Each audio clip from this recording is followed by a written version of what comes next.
morning, dear class. I am Rishabh Misra, your history teacher. Here we are present to discuss something about Indian history, one of the most important topic, the revolt of 1857 against the British rules. जैसा कि आप सभी लोग जानते हैं कि 1947 से पहले हमारे ऊपर ब्रिटिशर्स का राज था और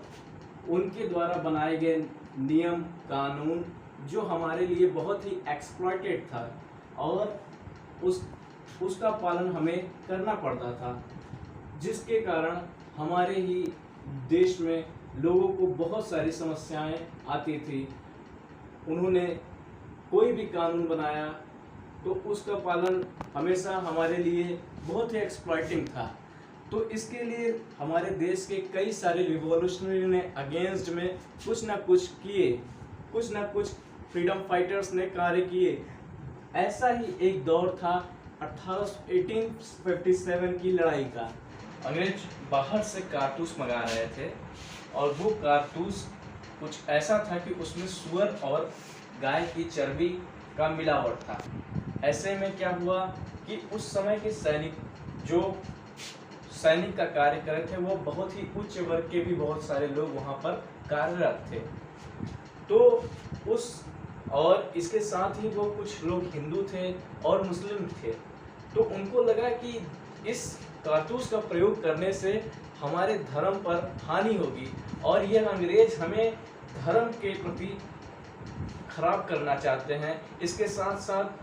एक अफवाह भी फैल गई उस समय के समाज में कि ये अंग्रेज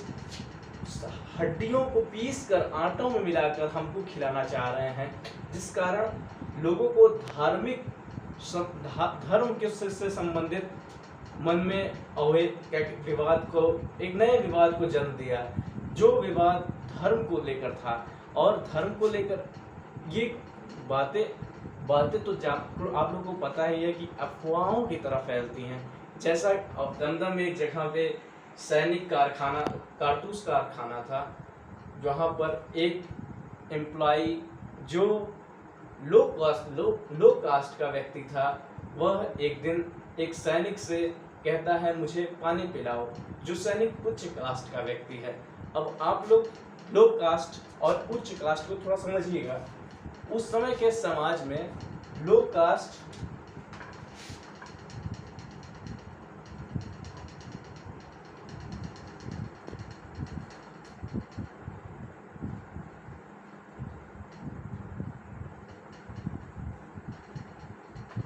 आपको तो पता होगा कि हमारा देश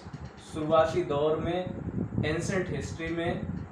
आपने पढ़ा होगा, वैदिक पीरियड में हमारा देश हाई कास्ट और लो कास्ट इन दो कास्टों में बहुत ही कास्टिसिज्म सिस्टम को बहुत ज़्यादा मानता था, जिसके अंतर्गत लो कास्ट में जो छोटा कार्य करते हैं उन लोग को रखा गया था और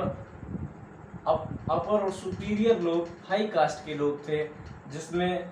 ब्राह्मण्स क्षत्रिय ये लोग आया करते थे। ऐसे ही उस समय जब उस सिपाही से वो छोटे कास्ट का व्यक्ति पानी मांगा तो उसने उसको डांटा कि तुम नीचे जाति के व्यक्ति मुझसे पानी मांग रहे हो। तो उस जो कार्यरत एम्प्लॉयर था उसने उस सिपाही से कहा कि क्या ऊंच क्या नीच, अब इस चर्बी वाले कारतूस का प्रयोग करने के बाद तुम और मैं दोनों समान हो जाएंगे। अब ये बात फैलते फैलते बंगाल से मेरठ, आगरा सब जगह फैल गई, अवध तक फैल गई और अवध की जो आर्मी थी उसने इस चर्बी वाले कारतूस का प्रयोग करने से मना कर दिया। तो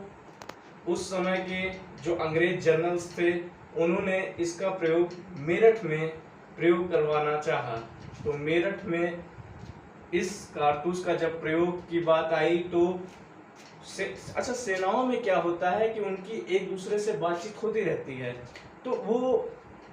हमेशा जानकारी में रहते हैं कि हाँ कहाँ क्या हुआ, कहाँ क्या नहीं हुआ, उन्होंने क्या प्रयोग किया, क्या नहीं प्रयोग किया, क्यों नहीं प्रयोग किया। ये सब बातचीत होने के कारण वहाँ पे उन सेना, इधर मेरठ की सेना ने भी इसका प्रयोग करने से मना कर दिया और यहीं से शुरू होता है विद्रोह। क्रांति की शुरुआत क्रांति के हीरो मंगल पांडे द्वारा की गई। वह मेरठ छावनी में 36वीं रेजिमेंट में सिपाही थे, जिनके द्वारा ये कारतूस पहली बार प्रयोग किया गया और वह हाई क्लास से अपर वर्ग से आते थे, उच्च वर्ग से, और वह उच्च वर्ग से आते थे, तो इसके प्रति उनको बहुत ही पीड़ा महसूस हुई और यही यहाँ से द्रोह का कारण बना और उन्होंने ही भारत की स्वतंत्रता में सबसे पहला गोली उन्हीं द्वारा चलाई गई और उनके द्वारा एक नया सपना देखा गया कि स्वतंत्र आज़ाद भारत का सपना, जो कि 1947 में जब भारत देश को आज़ादी हुई तो उनका यह सपना 90 वर्षों बाद जाकर पूरा हुआ।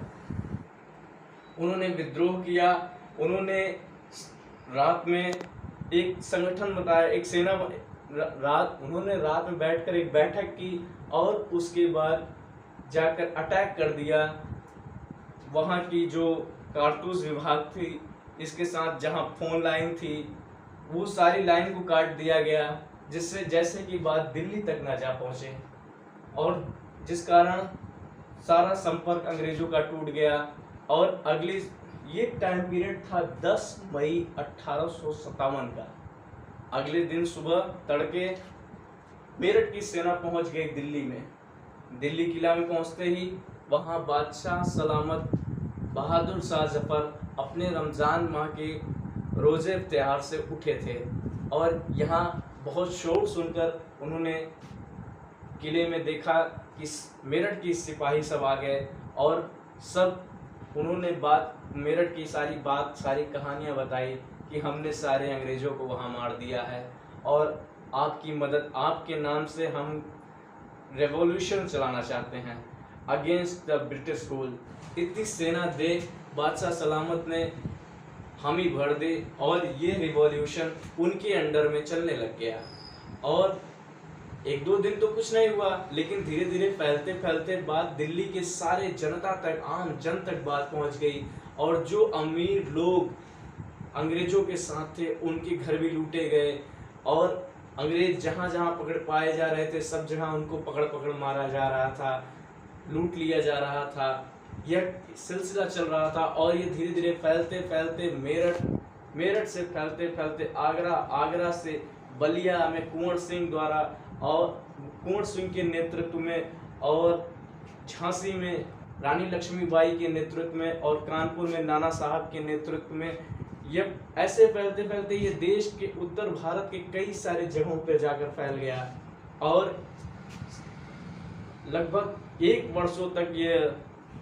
रिवॉल्यूशन चलता रहा, जिसके अंतर्गत लखनऊ से हजरत महल द्वारा और इलाहाबाद से लियाकत अली द्वारा प्रतिनिधित्व किया गया इस क्रांति का। लेकिन साल बीतते बीतते दर अंग्रेज पूरी बटालियन के साथ भारत में आए और इस क्रांति को दबाने का भरसक प्रयास किए, जिसमें निकोलस और हडसन द्वारा दिल्ली में और कॉलिन कैंपबेल द्वारा कानपुर और लखनऊ में और कर्नल नील द्वारा इलाहाबाद और बनारस में क्रांति का नेतृत्व किया गया और क्रांति को दबाया गया। ज़्यादा दिनों तक ये क्रांति नहीं चल सकी, जिसमें कुछ सिपाही जो वीरता से लड़े वो वीर गति को प्राप्त हो गए, कुछ को बंदी बना लिया गया। अंततः यह कहा जा सकता है कि अंग्रेजों द्वारा ये पूरी क्रांति को दबा दी गई,